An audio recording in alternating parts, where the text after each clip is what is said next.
So why would anyone want to do a 30-day sugar detox? I mean, sugar is natural. It's what feeds our brain. I mean, what's going to happen to our brain if we detox sugar for 30 days? Can it survive?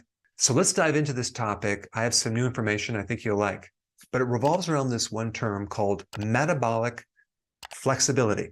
That is your cell's ability to make this smooth transition between carbs and fat during a fasting state, and then until you eat, and then when you're eating, and then going into a fasting state. How well can you switch fuels? Because when you're eating, sometimes you're living off the glucose, right? The sugar. But then when you fast, okay, that's no longer available.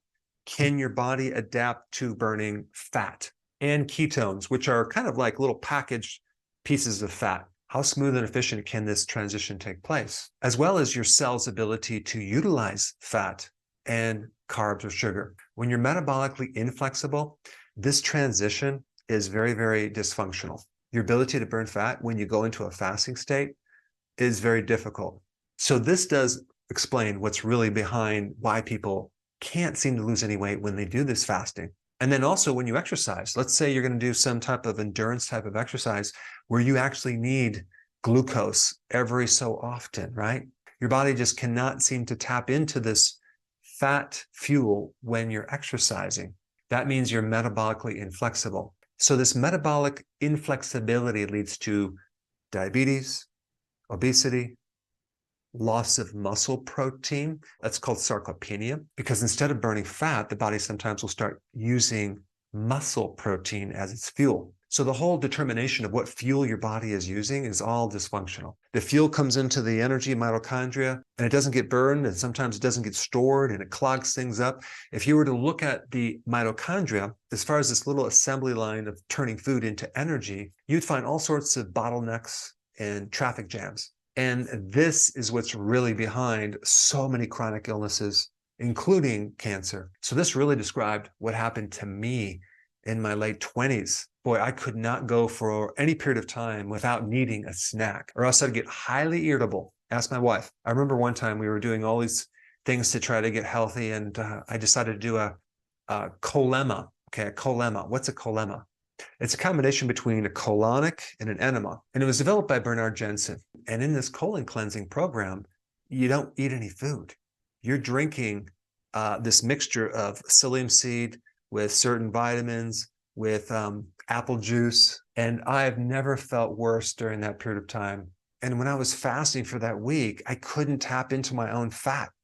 I was living off a little bit of sugar. I wasn't transitioning to the fat fuel, because if I was, my appetite would go away. I would feel so much better mentally, but I felt so terribly and I was so irritable. It was just miserable. And so when you have metabolic inflexibility, you're going to be grouchy.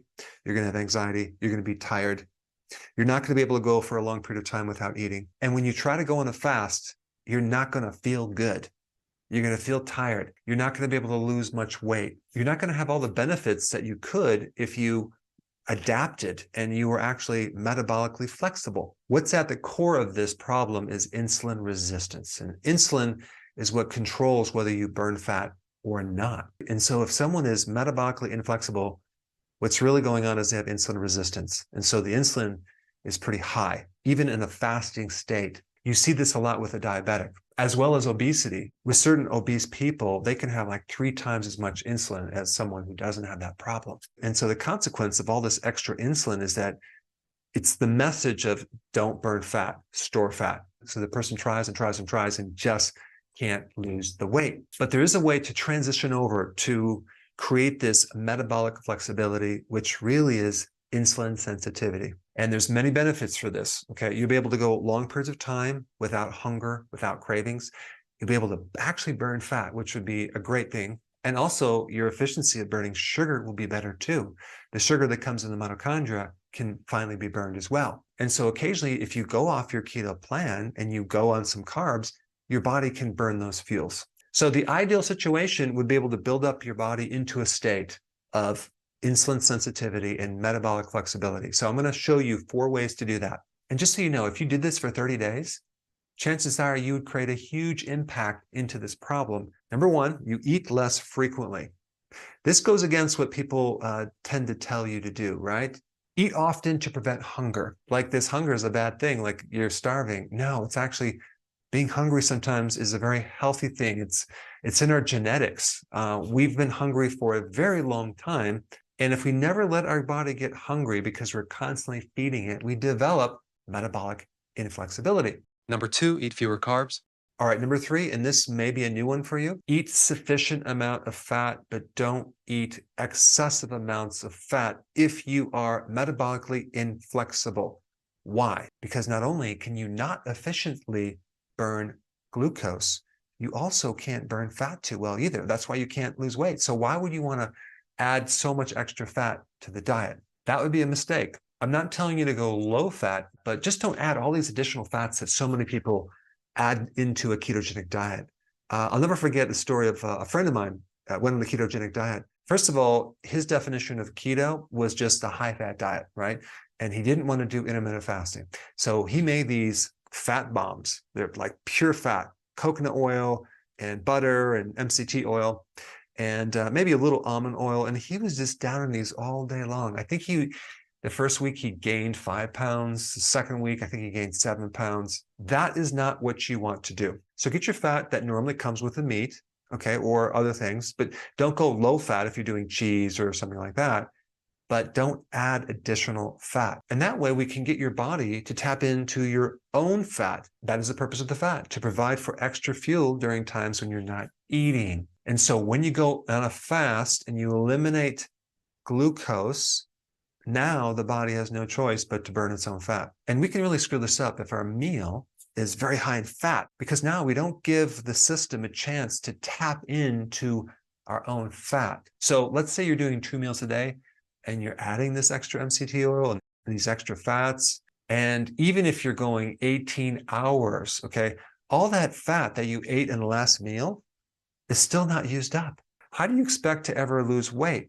So I just wanted to emphasize that one point. Okay, number 4, exercise snacking. Now this is probably a new word for you. It was coined by someone back, I think, in 1970. And it's not eating while you're exercising, okay? Exercise snacking is basically short bouts of exercise through the day, like doing this high-intense interval training bout for 5 minutes before you eat, and then walking after you eat. What they found was very interesting. When they compared doing that to like a regular pattern of eating and doing this workout maybe at a standard time during the day, is that when you have these short bursts of exercise throughout the day, that produces way more benefits to your blood sugars, to making insulin more sensitive, as well as to improving your metabolic flexibility better than the old pattern. So I recently mentioned this in a video. Instead of sitting in front of the desk all day, break it up with maybe every hour or every 2 hours, you do a little short exercise. That's going to break up the pattern of sitting all day, being sedentary. And it's also very doable because you're only spending like 5 minutes doing a workout. And if you want to take it to the next level, you can, instead of doing high intensity interval training, you can do a version of that called SIT, which stands for sprinting interval training, right? So this is like the flat out, full, high intensity, using the maximum intensity type exercise you can do, which is sprinting. And you're only going to be doing it for 10 seconds, right? And you rest for a period of time, do it for another 10 seconds, rest for a period of time. And that produces some serious results. In fact, that's what I'm experimenting right now with. Actually, I'm doing it up a hill. I'm running or sprinting up a hill to add more resistance. And I can only go like 15 seconds and I'm done. And if you can combine this with intermittent fasting, not overdoing with your fat, within 30 days, you're going to produce some serious results, not just with your weight, for your overall health. Now, because of the censoring and the suppressing of the algorithms on YouTube, it's becoming more difficult to find my content. And there's a lot of content that I cannot put on YouTube, unfortunately. So to make sure you have full access of all my information, go to drberg.com and subscribe to my newsletter by clicking the link down below in the description. I will see you on the other side.